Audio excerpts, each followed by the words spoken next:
Good morning students. आज हम कर रहे हैं रस खान के स्वैग्य।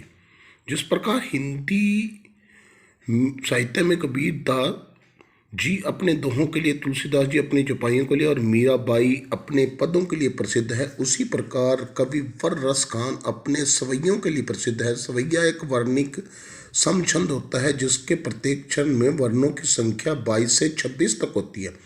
पाठ्यक्रम में रसखान के 4 सवैये संकलित हैं जिनका सार इस प्रकार है। प्रथम सवैये में कवि रसखान ने कृष्ण और कृष्ण भूमि के प्रति अपने अनन्य अनुराग को अभिव्यक्त करते हुए कहा है कि यदि अगले जन्म में वे मानव जीवन प्राप्त करें तो उनका निवास गोकुल गांव के ग्वाल बालों के बीच में हो। यदि वे अगले जन्म में पशु बनते हैं तो वह रोज नंद बाबा की गांव के बीच में चरते रहें, जो उनकी गाय हैं उनके वे चरते रहें। और अगले जन्म में अगर वो पत्थर बनते हैं तो उसी पर्वत के बने, गोवर्धन पर्वत के बने, जिससे भगवान श्री कृष्ण ने अपनी उंगली पर धारण कर लिया था।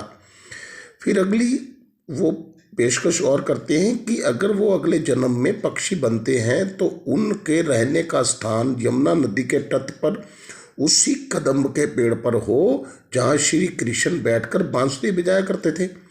दूसरे ईस्वी में श्री कृष्ण जी की लाठी व कंबली व पर तीनों लोगों का वो राज्य न्यौछावर करने को तैयार हैं, इच्छा व्यक्त करते हैं तथा नंदबाई की गाय के बदले वो अपनी 8 सिद्धियां और 9 निधियां यानी कि सारा सुख त्यागने को तैयार होते हैं।